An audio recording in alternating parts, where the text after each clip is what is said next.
morning. This is, we'll be talking about our Welcome to Football. So I guess for me, my experience with Welcome to Football, I actually started coaching at a different program for City called I Speak Football. And last year, around the August-September mark, Sue and Abraham came to me about an opportunity in a local suburb of mine, Ringwood, about a Welcome to Football program. At the time, I had absolutely no clue about it. But they informed me that I'll be working with kids of different ethnicities. My kids happen to be from the Burmese community, migrants from the Burmese community.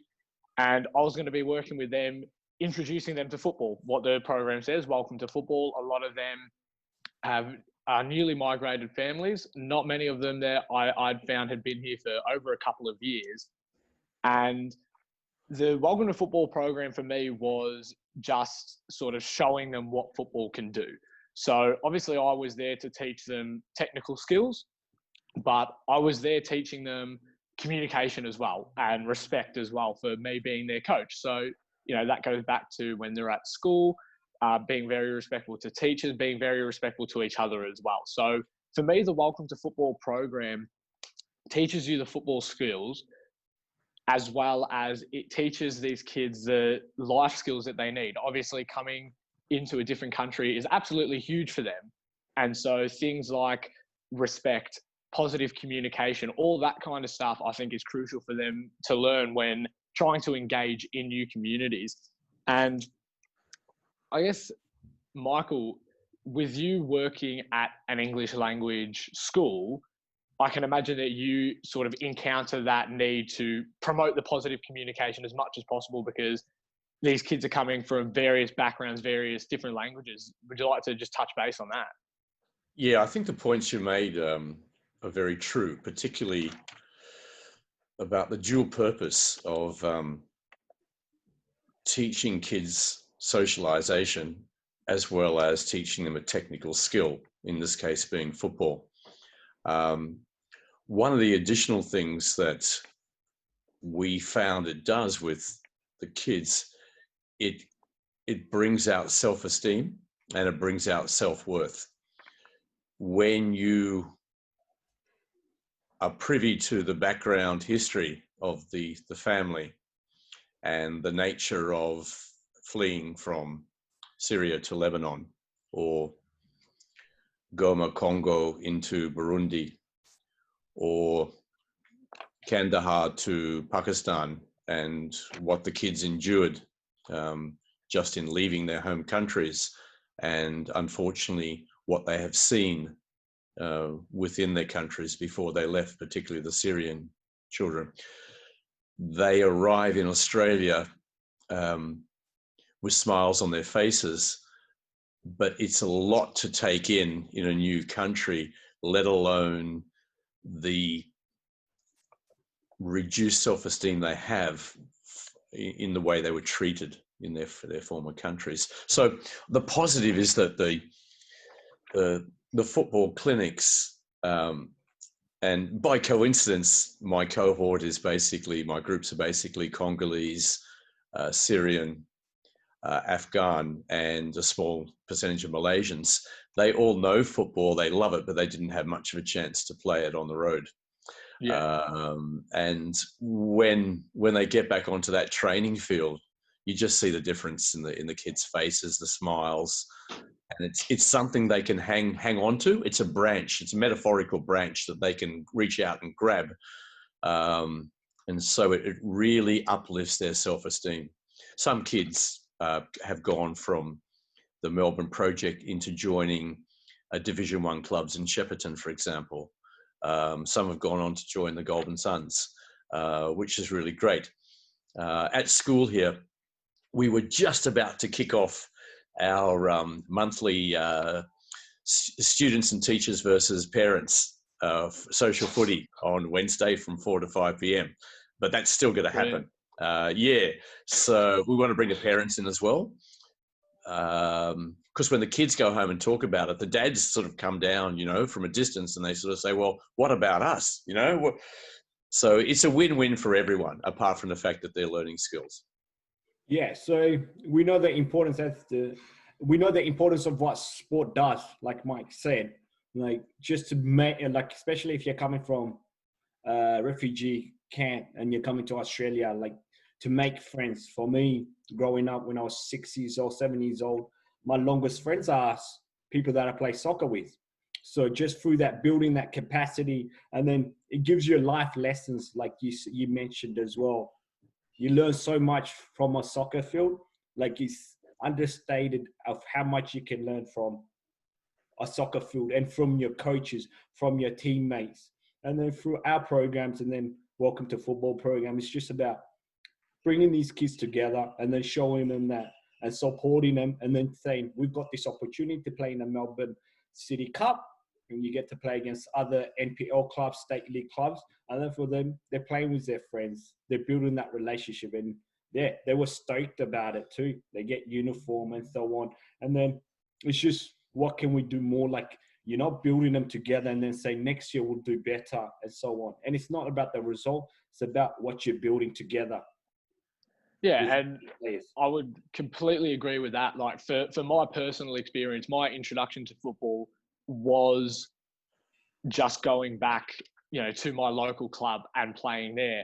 And as you said, pretty much, my best friends I've all played football with for 3, 4, 5 years. We all played through our junior years together, and we've all grown up into very, very similar sort of situations, as well as our personality traits, because we all learned from the same role models, and we learnt these positive skills, and we learnt them all together, which brought us closer together and it helped us make a bigger impact on the football pitch as well as off. So just get you just to talk about your partnership with City and these Welcome to Football programs.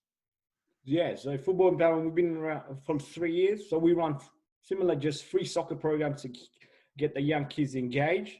And then through working with Melbourne City, we work on programs. And then we've also had a tournament, and then we selected the best players from the tournament and had the opportunity to play against Melbourne City youth team, which is really good. Like, at the end of the day, there's some talent, there's real talent in there in the community. And then it's about us, about supporting and working with Melbourne City to give them further opportunity for the young players that come through our programs. Yeah. Well, look, for me personally, I think in order to grow as young people, I experienced this with myself. You need to sort of experience something at an elite level, whether that be, coaching or education, something that's at a very high level. And it sort of, for me, I found it gave me this vision as well as this goal of that's what I want to do. And I think for these coaching sessions, especially for me personally, coming out into Ringwood, into the Burmese community, these kids there experience an elite level coaching. Obviously, I coach for a job. These kids are experiencing that, and they're like, this is the impact that it has. This is what he does. This is my story. And I think that's something that I noticed had a positive impact on my program, especially when I'm coaching at my local club. I know these kids as players. Well, I started to just know them as players. Through Welcome to Football, Mike, as you said, you get to know these kids' stories. You get to know them as people. Yeah. And the football side of things for me is a quarter of it, and is a quarter of why I coach these programs, because 3/4 of that, I know them as people, and I want to help them as kids going through primary school. A couple of kids are about to finish primary school. Yeah. So, it's me wanting to help them with life, and football is just a small portion of that. But I found, obviously for me, it's the best way to get that across. And so can I chip in there? Yeah, go ahead. Before I forget it, the other element I didn't touch on, when Abraham came up to Shepparton, the second component besides the kids was train the trainer. So we nominated 2 MEAs. The MEAs are multicultural education aides who work in language centres. Both these guys have now been working for 5 years at the Shepparton English Language Centre, but they were my students in 2010 when they both came from Quetta, which is a very large refugee base just outside the border between Pakistan and Afghanistan. And those guys were then ably trained by Abraham, and then they took over running training sessions from me. I'm the PE coach, but I'm also a normal teacher from prep to year 12. But I was able to sit back for a little bit, and you know, they did a great job running the first 2 or 3 sessions with our secondary boys at the school, and that lifted them as well, because what sometimes happens in schools, teachers forget that teachers' aides are not university trained as teachers. They're not teachers, and they're not supposed to be teachers. They're there to be guided and mentored by you and encouraged. But in this case, these 2 guys, you know, they just reveled in it. And again, it was another extra bit of confidence to watch these guys setting up skills in passing, shooting, dribbling, etc., etc., etc. You know, they go home to their respective families, you know, and they say, well, you know, today I made a difference. I was able to lead the sessions. So I like the fact that Abraham ran a dual program, both for the kids and a train the trainer.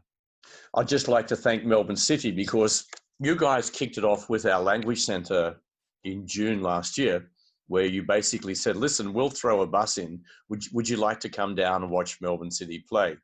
And we watched them play against the Brisbane team. Can't remember the Brisbane Roar. Roar, yeah, it was the Roar, yeah. So our kids had never been to a large Aussie stadium, and it was a great night. You know, we got home about 4 a.m. But it was really good, because there was entertainment before the game. We took down 60 kids, but thank you very much. I wanted to shout out a big thank you to Melbourne City, and it was Abraham's predecessor who set it up. And later in the segment on the questions, that's one of the things we'd like to say again, that we'd love to be involved in the big city lights as well. And don't forget us up here as well. It's a pretty rural environment. And so the kids get a huge buzz when the bus pulls into Melbourne. Their eyes open and go, wow, where are we now? Sorry, talking too much. Go ahead, Tom. Oh, it's fine. Yeah, we've experienced that too. So as a young kids, we had the opportunity to take them on a big bus, actually play a halftime games. So they're like for the under 10s, and they loved it. Like they get to play in front of the crowd, halftime, you know, the Oski like halftime mini games. So they loved it. And then for us, it's about having role models in the community to come back to the program, show their success stories, talk about, you know, everybody goes through hurdles in life.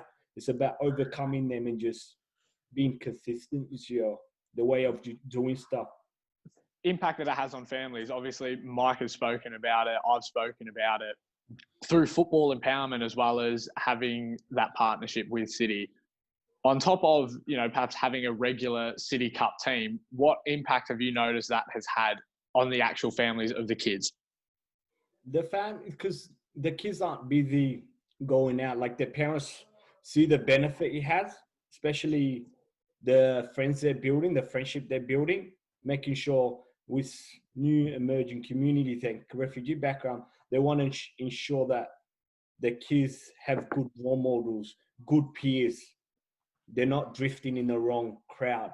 So for that, you know, and they know the community, they know the coaches, they get familiarized with the environment. And at the start, they're retentive in regards to sending the kids to the program. But once they see the benefit, and then they're more than welcome. And then sometimes they have a chat as well. So it's about showing slowly building the trust with the parents. And then once they see the benefits with their kids, and then they come more often. And then they'll even talk about word of mouth. They'll talk to their family members and extended family to invite them to the programs.